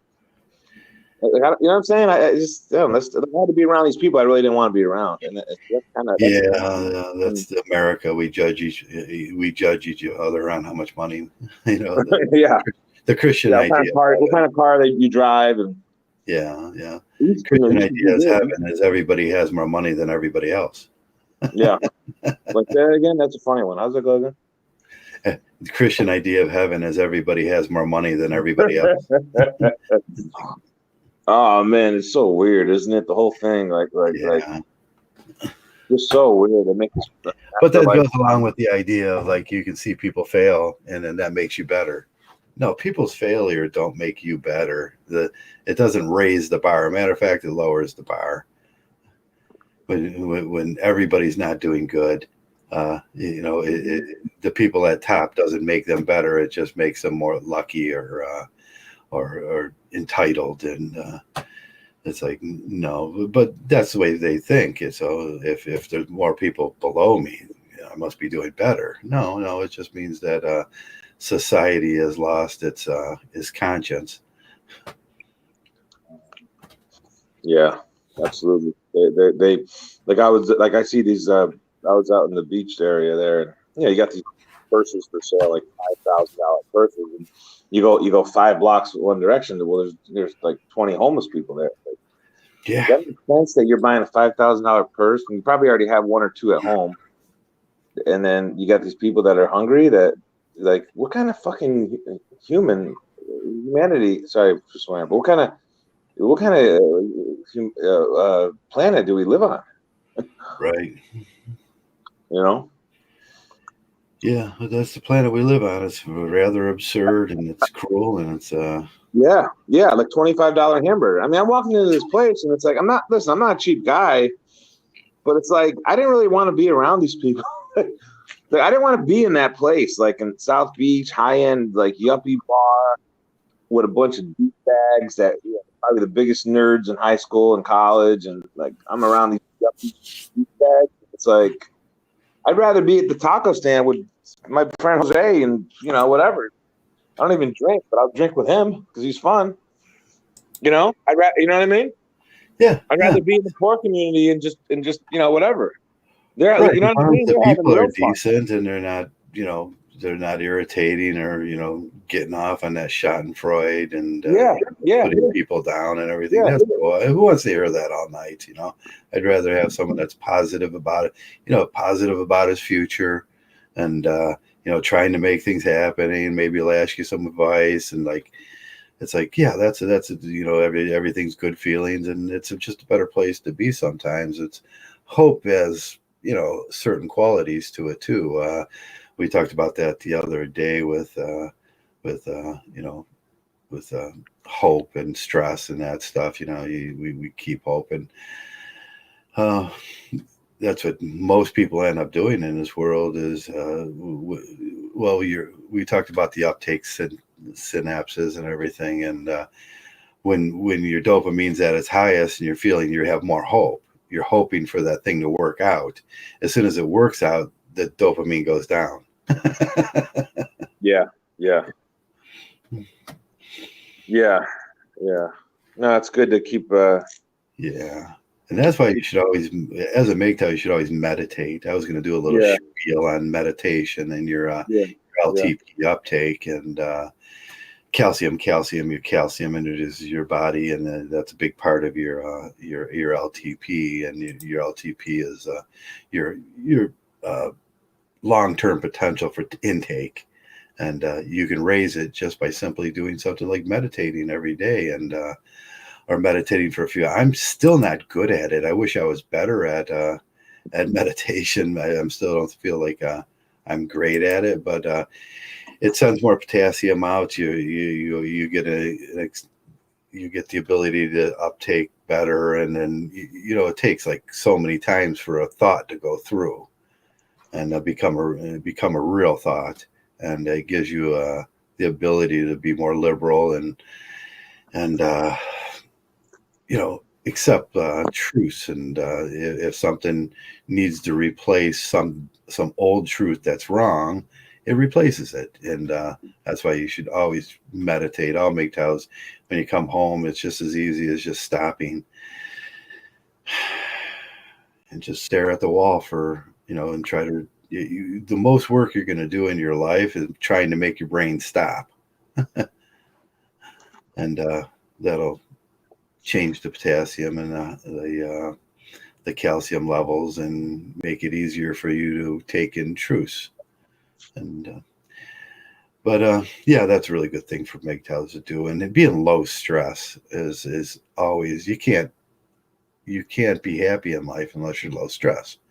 And removing those stressors from your life, and that's going to be the hard part. That's where the rubber has to meets the road, and you have to start deciding about what we were talking about earlier with friends, and who's good for you, and why are you putting up with being around snobbish people that you don't like. Right. I backed into that situation. You know why, Joe? Because he's changed. He's changed. It took me to see him up close and see his situation and see that. He's got a baby mama, he got a baby, and the image is everything. And right. It's important to all of his friends that know that he's doing well, and that's the in-group bias. We always talk about that the group loyalty. Now he's in the group, and he has to present loyalty to the group. How does he do that? Well, I'm doing great. I got this kid. I love him, and everything's great around my house. And you can just see the stress on his face. Right. He's driving like this new Audi, like $70,000 car, and I'm driving like a $5,000 Jaguar.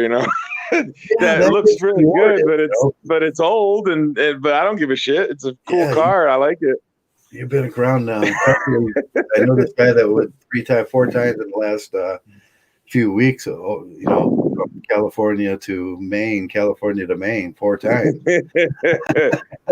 10,000 miles on that baby for hey, I know I got a good car there, man. 10,000 miles in 3 months and no problems. That's the car to do it in too. It's a BMW, is it? Oh no, Jaguar. Yeah, Jaguar. So I love. Yeah, the only car. Yeah, it's a good car, man. Jaguar. I got a nice one. It's a so car. Instead of the 5 quarts of oil, you got 10 quarts of oil in there, right? Yeah, I did the conventional. I put the conventional oil in there because. What's the better oil? What's the better oil? I put the better oil.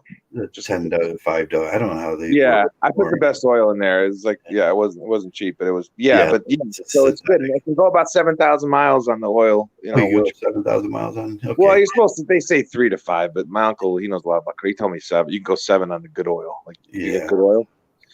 And the car is great. It's got leather seats. It's just a cool little car. I love it. But they clocked me going 120 when I was driving to LA, and they got me. You got that 16 that 16 valve.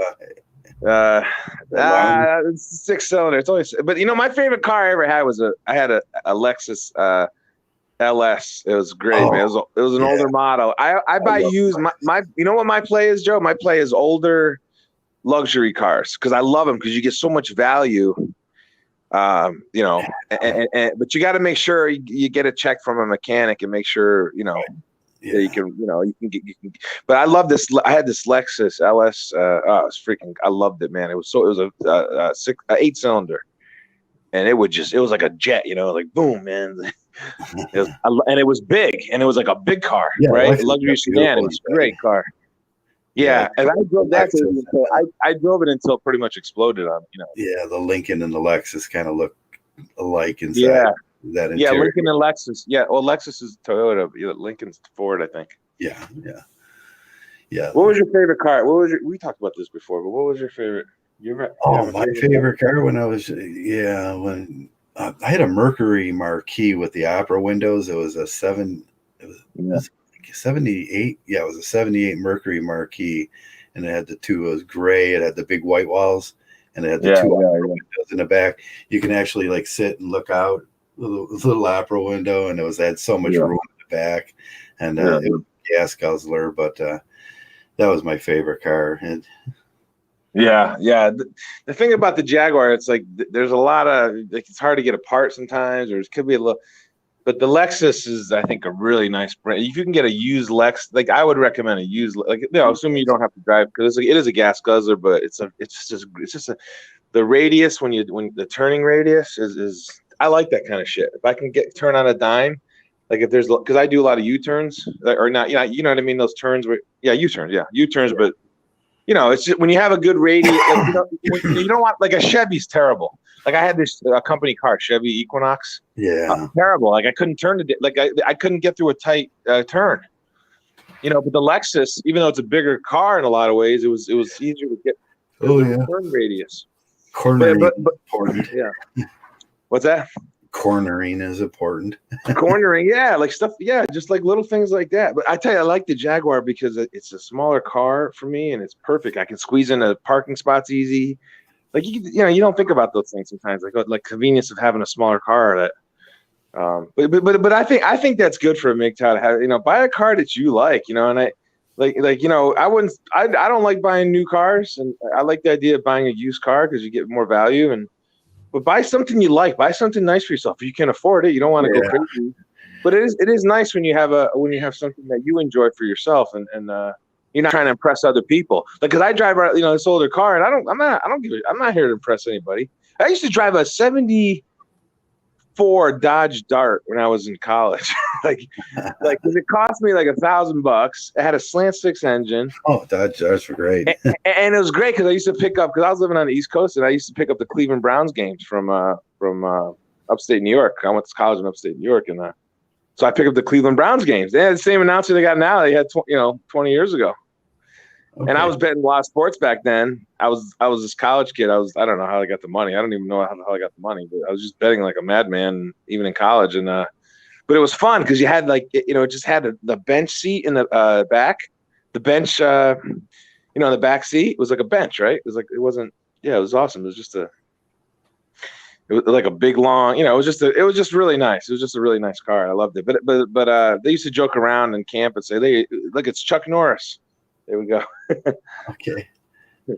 But yeah, I think it's awesome. Like these older cars, I think it's something that.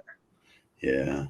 I just think there was more individuality and class with those old Mustangs and those old, like there was a certain class and now look at the cars, they all look the same. I saw a Ford today and it looked like you wouldn't even know it was a Ford. You would think it was like a high end like Audi or something, right? Yeah. Now I was gonna say Audi. If I could have any car I want, probably that A6. Yeah. That flies nice too, huh? What's that? That flies, huh? Yeah, I'll bet you that thing flies. When I rent cars, I don't like to, I try to avoid it, but I've rented different cars, and the Cadillac was a really nice, a DTS, I think. Okay. That was one of the best rides I ever had. I was in Atlantic City, and boy, it was like you're just cruising. When you get the right car, so sometimes when you can rent a car, obviously, to do it for a day, have fun sometimes. Hey, rent a car, whatever, and drive a nice car, get a deal on a luxury. Yeah. Take it out and see what it does, and see how it felt and everything, and that's a good way if you're gonna buy a car, and it's to try to rent a similar. Obviously they can do a test drive, but it's not the same. If you can drive it for a good 200, 300 miles, it's gonna give you a better feel for if you actually want to buy it. Instead of doing a stupid test drive for 10 miles. Yeah, I just can't afford cars anymore.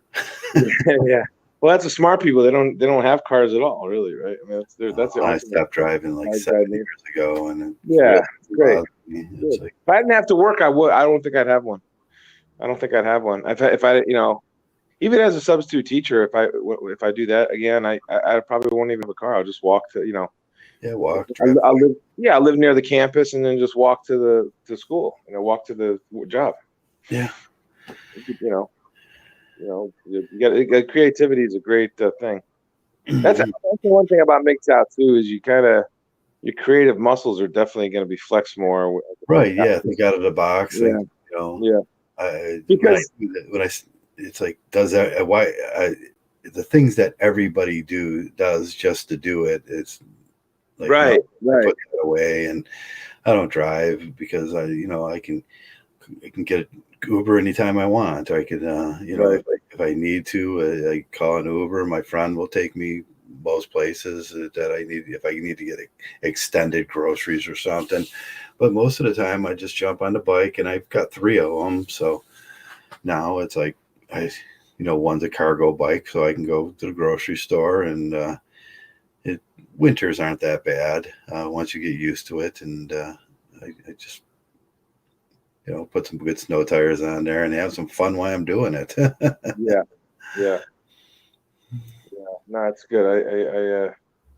No, because a lot of these guys, you're right. Like, I mean, I hate to kind of say, oh, it's us against them, Simps against whatever. I'm not trying to I'm just trying to get those guys to maybe understand what's going on with them. Why are you feeling sad? What's going on here? But a lot of it is because your decisions are made for you every day.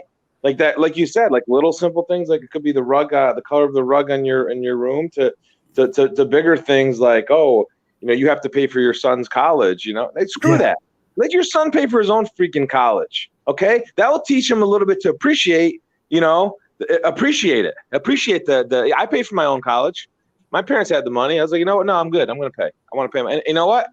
I mean, women are women. My sisters are a bunch of goofballs, but my parents, they took everything they could from my parents to go to college, and look what they've developed into, a bunch of greedy little knuckleheads. And the thing is, so these guys they think, oh, I got to pay for my son's college. No, let him pay for him. He'll figure it out.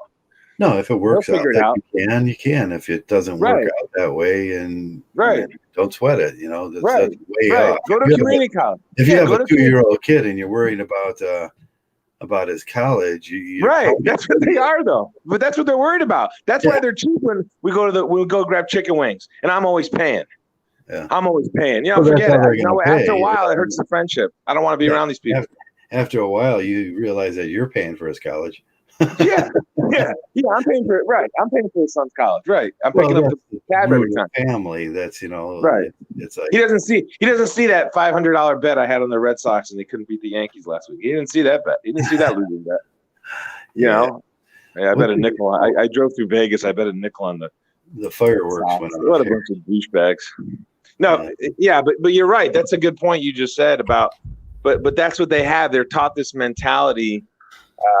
I got to send my kids to the best schools, and I got to do this. Oh, there's a lottery. You ever hear that one, Joe? That's always cracked me up. Oh, there's a lottery to get into this Votech school. Like, what? A fucking lottery? Oh, come on. You people are delusional lunatics.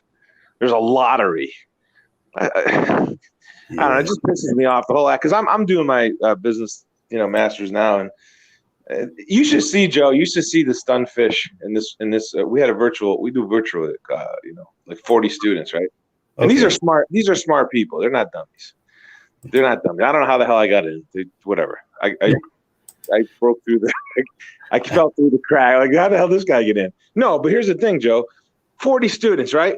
37 of them are like stunned fish. Me and like 2 other people are the only ones talking, like expressing opinions about different situations, and because I got a lot of experience in business, I know what the hell I'm doing. Yeah, you can talk. It's like, they're just like these stunned fish. And Joe, we have these tests that are wicked hard, right? Man, they should make them take a communications course before you start doing that. I mean, they're just stunned fish. They're just like these millennial, I'm 15, 20 years older than a lot of these students. I get it. They're just, developing their confidence. But here's the thing that cracks me up. So we have these tests, right, that are wicked hard, right? Wicked hard. So out of 50 points, I usually score like a 44, 45. But, whatever, 46. And then I see all these scores half of the class aced the test. I mean, how the hell are they acing the test? And the only thing I could come up with is they're cheating because some questions are just impossible. How can you possibly have that? You must have got the question beforehand. There's no way you can get a 50 out of 50. It's like, to me, it's almost because but that's what they're all about. They're all about getting the A, getting the A plus. It's not about learning. It's not about challenging an idea. That stuff's out the window. It's just all about the grade, all about the A. Get the A. The grade, yeah. Right. School pretty much teaches, and they're young kids, so all the last 18 years of their life is about being taught how to remember something for a short period of time. Yeah. Yeah, they're not the critical thinking skills are not valued as much. Now I have some old school professors, trust me. And one guy, he was, big. He taught Ivy League. I'll put it that way. He's a big time guy, and he was my professor, and I could tell he appreciated me. I just knew, because he would like smile, like when I would say stuff. He's like, because this guy, he's been around, right, and he's well educated. And his father, I think, was a professor too, and so he's like old school. Hey, let's do some critical thinking here. We're not a bunch of, what are we here? A bunch of robots, and so. Well, he loved me. He loved me. Yeah, like guys like, I appreciate a guy like him. He really motivated me to really stay with the program, because I was looking at I was like, man, these students are just a bunch of, they're like robots, Yeah. Yeah, that's the problem with modern education. I look at a school like Ohio State, they're going to graduate 100,000 people this year, and 100,000 people that all think the same. yeah. Well, and that's the shame of it too. Is like they don't. How do you not know what mgtow is? Like I was telling my buddy the other day. So it's funny. He dated this girl that we all went to elementary school together, all born the same year within a few months. And I saw, you dated her really for 3 years. He goes, yeah, she's a lying, cheating. Can I say the WH or I don't know if I can say it. I'll just say stripper. yeah, lying, dating. Yeah, she's a lying, cheating stripper, and I'm like. So I was like talking to him about sand pebbles. I was like, oh, you're at Sand Pebbles, like what happened, and you watched that movie. I said, and then I was telling him about I said, have you heard of gynocentrism, and have you heard of monkey branching? And I was throwing these terms out. I was just throwing these ideas at him. He goes, no, I never heard of it. I said, well, monkey branch. Women are looking for a better deal. I said, they're always looking for a better deal. And you can use examples like Bezos. Look at like RP uses that example all the time, because it does crack me up. Right, here's a guy, wealthiest guy in the world, maybe second or third. He's up there, and that wasn't enough. So it was right. Look at Jim Harbaugh. I use the Jim Harbaugh example. Oh yeah, Jim Harbaugh too. Yeah. Yeah, Jim Harbaugh, like first round NFL pick. Dr. Dre just got divorced this week, and he has. Oh, he did. The draft. Oh, what's he worth? I don't know how much he's worth, but I know how much she's worth now, $300,000 a month. Wow. Right. And that's peanuts to him, probably. Peanuts. To him, it's peanuts. But that's a lot of money, man, no matter what. Yeah. That's crazy. How can any judge? My cousin got divorced, and he's got to pay her until she's 60. Yeah. How do you like that one? Pay her for an adult. You're talking about and his kids are in their 20s. Both of his kids are in their early 20s. I mean, is just and he's got to pay. And Joe, you should have seen the stress on his face. I felt so bad for him, and I didn't know what to say to him, man. I didn't know what to say. All I said was, you know what, you got your health, and that's all that matters. I said, you look good. That's barbaric. That's barbaric. It's barbaric. $300,000 a month for maintenance. Yeah, some old ass. Yeah, my cousin's not paying that much, but I bet you he's paying $1,000 or $2,000 or something, because he's got a good job. And it's like you're working and you're just a slave. You're just working for her. And that's why they want to be all these strong, independent girls. And it's like, oh no, you're just a child that somebody has to take care of you. You're under parentage of Dr. Dre's. You're still your daddy. He's still your parent. Right. And but it goes back to that critical thinking skills that we're talking about. Like these people don't even know what mgtow is. Like I had to explain to my friend, like just simple, like I just threw simple things out there: gynocentrism, monkey branching, and those are important ideas. You got to know. You got to know what those are. You got to know what those are. The cunningness of women. Like these are common things that we know, but Schopenhauer with how women are, that's in their nature to be cunning.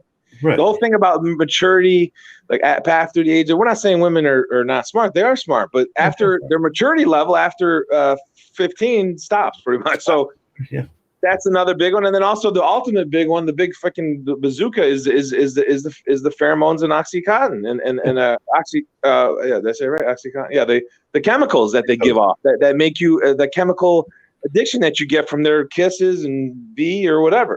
Yeah, now OxyContin is something you might need after oxytocin. Yeah, the heroin, the legalized heroin called oxycodone or whatever. Yeah, oxycodone. Yeah. I mean, I took that for my foot. I took that for like a couple weeks, and it was I now I know why people can get addicted, and It's work. I didn't get addicted. It does work. It's just like it was like because I don't, my body's not used to chemicals. I've never done drugs. I don't drink anymore. I've drank in 20 years, and it's like So when I take a drug, it's like wow, yeah, it really works. And but I have that mind. For some reason, I have a mind that's not. I can change. I don't like. I'm not addictive. Like I'm not. I hadn't. I think I gambled a little bit when I was younger, a little bit too much. That was probably some type of chemical thing going on. But I can stop it now. I have control. Yeah, gambling's the reward. Well, it's the same thing I was talking about earlier with the dopamine peak and all that. Yeah, sure. But those those pain pills are great. They work. I remember when I put the piece of steel through my hand and it came out the other side, and it went in there and came out here. And man, they gave me a Percocet. It was like this big or something. It was like I took pain. Well, I couldn't walk for 4 days. I know. I figured by the fourth day, Joe, I'm like, I should probably call an ambulance. I mean, I should probably call somebody about this. Because I couldn't shower, I couldn't stand. I couldn't stand. Yeah, it was, I pinched a nerve. Right, because I couldn't. I said I wanted to go to chiropractor, but I went to go tie my shoe, and I felt this big numbness, like electric bolt going through my leg. Oh, and even after that, I waited like 2 days. That was like the second day. Yeah. And I was in bed, and I never had health issues, and I was like, all right, well, I said, I'm a badass guy, but that was stupid thinking. I should have went to the. I'm gonna run. I should have went right away. I could have drove myself there. See, that's the thing. If you can drive yeah, sure. Well, if you can drive yourself there, you should just go. Actually, the smarter move is just call the ambulance right away. But if you have some type of if you have some type of situation come up where you still have you're mentally there and physically there, and you feel something, could go to the urgent care, go to the ER right away, because ambulance costs can be really high, and but ultimately if you have to call an ambulance, you have to call an ambulance. It is what it is, but they're very expensive. But health comes first, man. I tell you what, you got Joe. That's one thing I told my cousin. He's under all that stress. And he's got a job. He works for a big time company, like one of the biggest companies in the world, right? Yeah. And he's been there like 25 years. And I could tell the look on his face, that stress look, and I got to pay her till she's 60. I'm like, what the fuck? And here's the thing that's effed up more too, Joe. She comes from like I forget how he was telling me. He was like, so I guess her parents came from like their only childs or something, right? Okay. And she's an only child.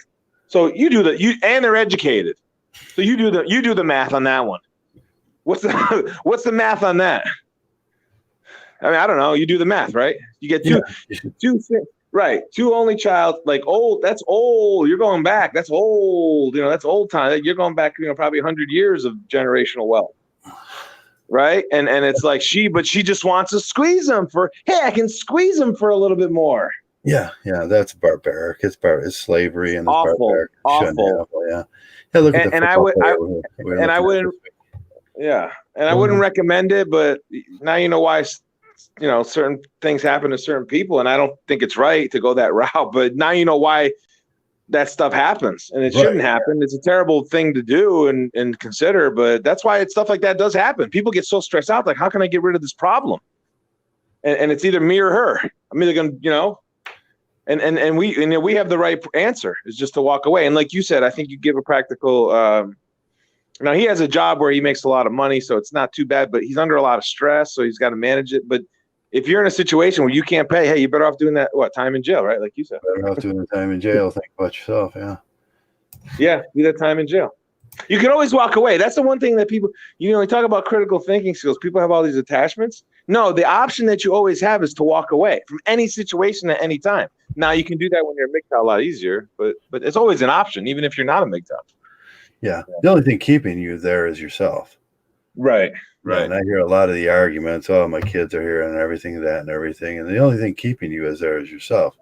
I mean, if you ain't seen your Right. kids in 2 years and she's squeezing you, the best option is to walk away. Yeah. I don't know how that works, why he has to pay her, but I know he's not lying. He's not that kind of guy. Yeah, well, that's alimony. Yeah, that's alimony slavery. What a jerk. I can't believe this. What a jerk. And that is so 1950s. That's the problem with people that want to go back to 1950s, because women are treated like children. They're treated like your child. You have to take care of them for the rest of your life. Yeah. And, there's no agency in that. There's no, what kind of responsibility and accountability do they have for themselves? Nothing. It makes you the agent and them the dependent. And that's what we say in mgtow is why do they get this thing where they get to be a dependent? It's like, grow up. Yeah, I have this thing tattooed in my eyelids that says "Women are dependents." Women are dependent. Just a reminder. Yeah, just a little reminder. Because out in like Florida, I'm out in Florida now. Well, maybe, I don't know. Maybe I'll make up a state, but it's like, I mean, I'm not Clark Kent or I'm not George Clooney or anything, but I have, I'm a tall guy, whatever.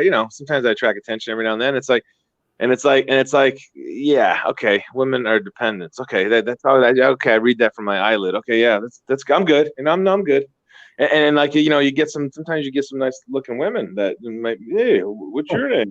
Yeah, you always get that happens. Yeah, but I know that's something that we kind of keep to ourselves in terms of what we do. But I'm not going to be that guy. I'm not going to be that guy taking care of you. No, yeah, that's definitely. I'm just not that guy. That's my right. first. You're not going to play me. I'm not going to be the sucker. Those days are over, and men need to really wake up. And I don't, quite frankly, Joe, I think we've gone backwards. I really do. I hate to say it, but and I think not me and you, but I'm saying in general, like the men. I think the MRA is doing a total bad job at that, teaching men.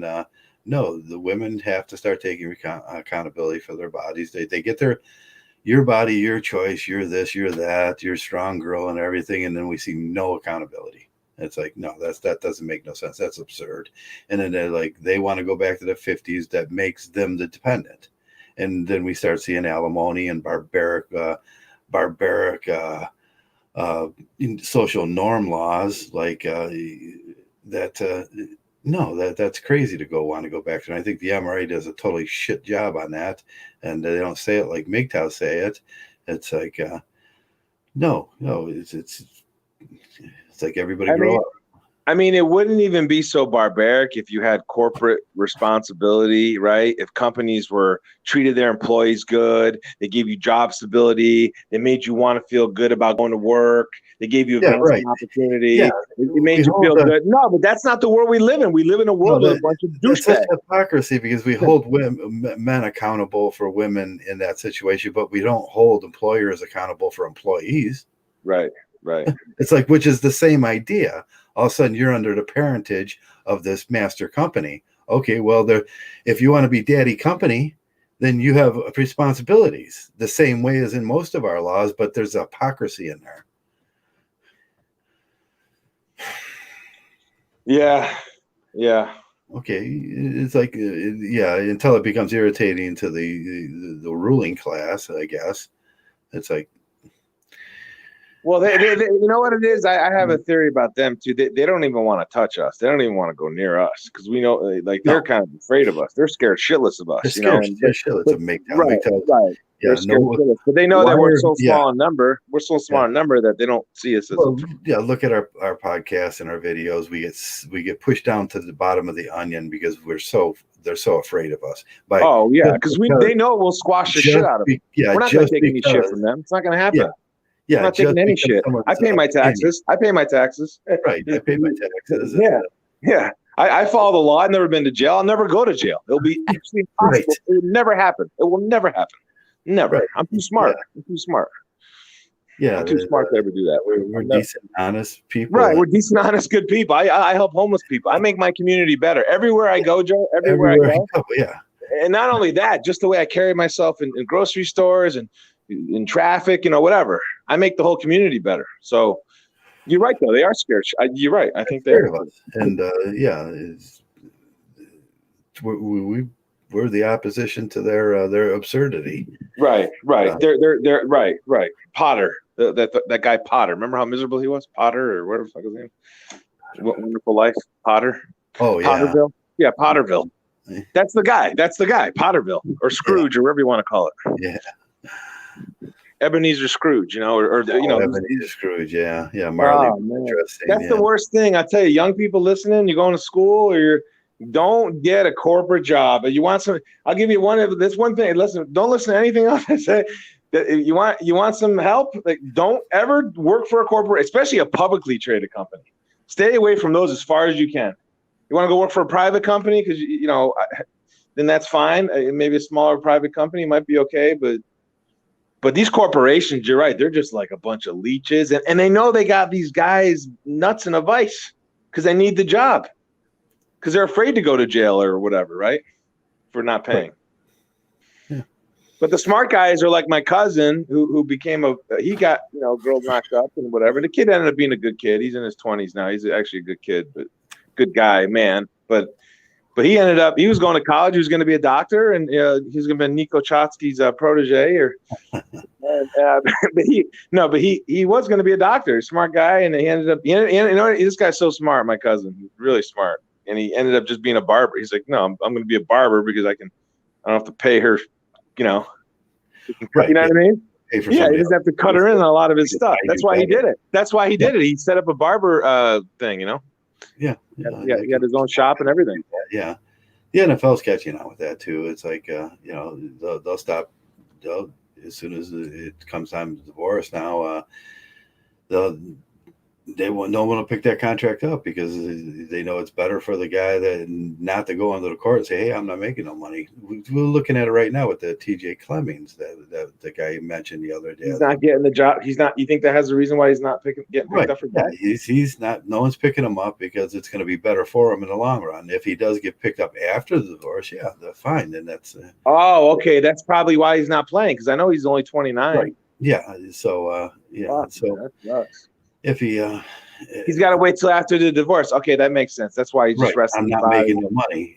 How much it's like, because all she wants right now is she stole $50,000 on the way out the door. She wants $50,000 a month. That's crazy, man. That's barbaric, and that's why men kill. Listen, don't do it. Listen, you have to go to jail for a few months. Don't kill yourself. Don't do anything crazy. Don't do anything crazy. Just take a deep breath. Understand what your options. That's why I talk about that. Remember, we were talking about options, and you understand what your options are in those situations. You don't have to go jump. Do something crazy. Yeah. They call it bridge jumping. Yeah, them honor codes, and you don't violate the honor codes. Honor codes, right? Yeah. I have a friend who's going through some stuff, and the court system is just so bad. The court system is so bad. They're so corrupt, Joe. So corrupt, and they're all self-serving. They're only doing it for themselves. And anymore, it's just like, get out of. Well, they're the people that are at that bar probably at $25 hamburgers. Yeah. They got to buy $25 hamburgers in their neighborhood, because they got to pay for their $2 million houses by the beaches. These are the people. that are the judges. These are the ones. Yeah. Well, the douchebags. Okay. That's why we try to avoid it too. You have to do everything you can to avoid the entanglement with legal. Right. That's why I'm starting to really even reconsider the idea of owning property. I don't even know if that's a good idea. I'm starting to think it might not be a good idea. Yeah. You can move to Georgia or. Somewhere without property taxes and lower property taxes. That's right. They'll get you on food taxes and every other taxes there. But, but they still get their money, but they still don't own your. You still have your house and it's yours. I mean, where I live in Ohio, they're so corrupt. They do it two ways, and it's never yours. And that's our tax system was based on the idea of commerce, and my house isn't in commerce. I own it with lock, stock, and barrel. And so if it's not in commerce, why do I pay taxes on it? Yeah. It's barbaric. They vow they break the first, rules of our Constitution all the time. Right. But we're going on 2 hours now, and I want to. We got to hit the 2 hour mark. We only got a minute here. Yeah, we got to hit the 2 hour mark closing here. Thoughts. Yeah, my closing thought would be don't self-sabotage, obviously, but even if you're in a situation that you don't want to be in for whatever reason, you were younger and you didn't have as much information, you made some decisions that maybe didn't pan out best, you still, despite that, you still have options. You're right. And you have to kind of understand what your options are in life and then choose the best one for yourself. Right. Don't worry about impressing other people. Because at the end of the day, I hate to say it, they really don't care about you. I mean, I'm sorry. That's too much. Yeah, they don't care. They don't care about you. And if anything, they're going to be just upset if you become successful. They're going to be jealous of you. Right. Yeah. So it's a terrible way to think about the world. I'm not trying to be negative, but that's the world that we live in, the reality. But we rise above it and we stay positive, because we're mgtow. We're on the right path with the mgtow program, and that's why we stay positive. Right. Sorry, well, that's my closing thought. Sorry. Okay. Yeah. Yeah. Okay. I'm gonna close this out. Thanks a lot for coming around, guys. It's Friday. Joe, you got any shout outs? You gonna give any shout outs to I know? Oh yeah. Thanks for JK coming in and meat bags. I don't know. That's quite a unique and Traversable mgtow was here too, and Eddie Lukey, thanks for coming around. Brissy Boy, thanks for coming around. There wasn't a lot of people around. We didn't get no push today, so is RP in there? RP and no, Blackpool. We didn't get no push today, and that's reason to keep us, it's inside the onion, so people don't, wake up and start listening. And yeah, they will, Joe. It's the thing is, I think guys like you and myself were probably a few hundred years more evolved. I don't know how else to put it, and it's going to take probably a few hundred years for people to catch up. And I don't mean to say that to sound cocky, but I think it's just true. I mean, it's just. Anyway. Yeah, but thanks a lot for coming around. And most of all, what I say, thanks a lot for being mgtow.